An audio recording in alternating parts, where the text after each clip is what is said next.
Welcome back to our lightweight E-MTB head-to-head test. Today we're talking about the Specialized Turbo Levo Expert.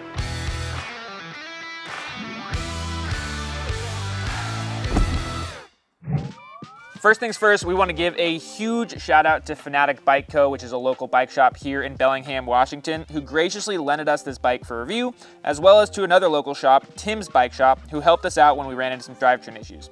In fact, this whole video series that we're doing right now really wouldn't be possible without our local bike shops. So definitely, if you're interested in buying one of these bikes, go ahead and cruise over to your favorite shop and learn more about it, talk to them about it there. Now though, let's move on and talk about the Specialized. The Carbon Expert build we tested lists for $10,000 and comes with 150 millimeters of travel in the back and 160 millimeters up front. Our size large test bike in the low setting with the short chainstays has a 64.6 degree head tube angle, 470 millimeter reach, and a 1238 millimeter wheelbase.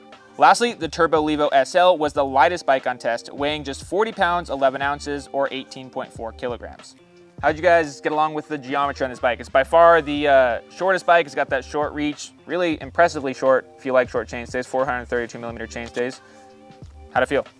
I think it felt great. You know, super playful. I love the MX wheel setup.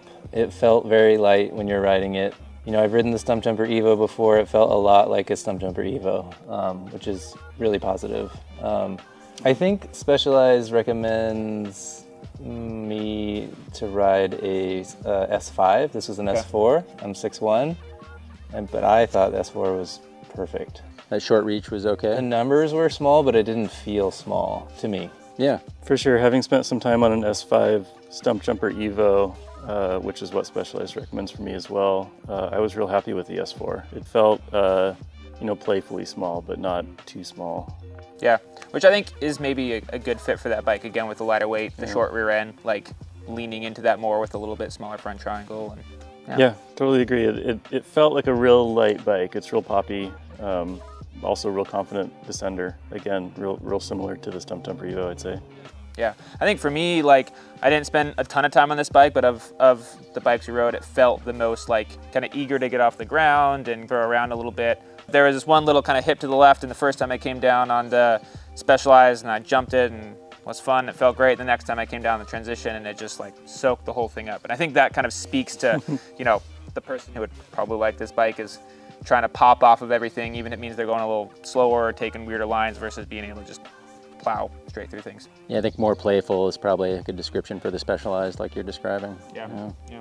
Cool, well, let's move on then and talk about the drive unit, which uses Specialized new-ish SL 1.2 motor in there, which has a maximum output of 320 watts and 50 Newton meters of torque. It's got 3 power modes. We spent most of our time in the trail mode.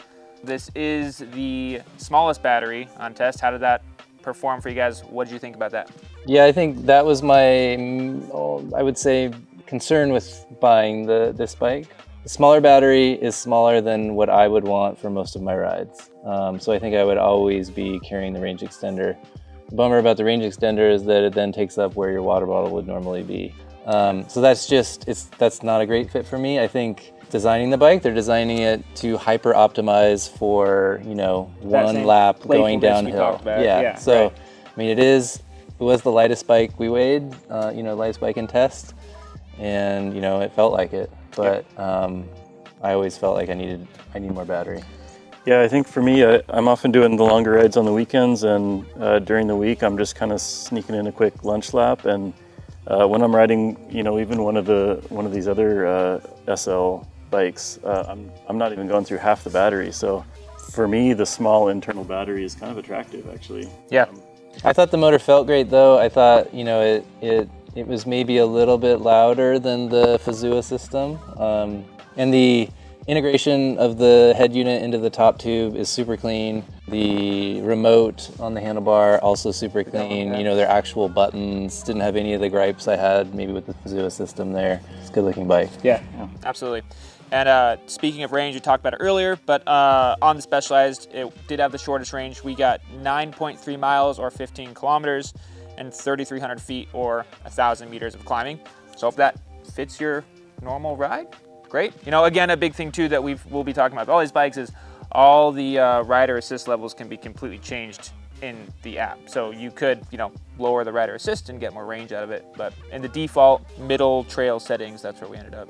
So last thing we want to talk about then is who would you guys recommend this bike to, and how would you say it compares to the other bikes that we tested this week? Again, just because of the battery setup, I think it's really great for the rider who is oftentimes getting out for just a quick one-lap ride, but does sometimes want that additional range for the longer rides, you know, as an option. Yeah. Yeah, no, I think of myself as a quick short lap rider. You're not, I can tell you that. I feel like my quick short lap is, you know, 4,000 feet of climbing, not 3. So, I think Brian. Welcome to Bellingham, ladies. I agree with Brian. I agree with Brian that this Specialized is perfect for someone whose definition of a short lap is 3,000 feet. 1,500 feet. And being the lightest bike on test here without the range extender, I think people that do short laps and or a lighter rider that appreciates a lighter bike even more than we might, you know, I think it would really speak to them. Yep. Yeah. And then I would probably put it in the same class as the Heckler, just in terms of descending performance. It's a great Pacific Northwest bike. Yeah. It's you know, light and poppy, but still very confident on the descents. You can ride pretty much anything with it. Yeah, definitely. If I was thinking about like the types of trails that I ride in Bend, Oregon, this would be high on the list of the one that I would want to take, where there's more flow trails, a lot of jumps and little side hits that you're playing around on. I think this bike would really excel in a place like that. Yeah, this, you know, it's like the Stump Jumper Evo, and we know that is an incredibly versatile bike. We see those, you know, on the Blue Flow trails here, also in the bike park at Whistler, you know, so it's a very versatile bike. Yeah. Well, speaking of versatile bikes, the next bike that we have coming up tomorrow is the Pivot Shuttle SL. So be sure to check that out. If you're watching this after this video is uploaded, then you can go and watch that right now. As always, remember that bikes are for everyone. Have fun out there. Fanatikham. I think it's Fanatic Bike Co. Fanatikham. Fanatikham. We're thinking about changing the name of our city to Fanatikham because these guys are amazing.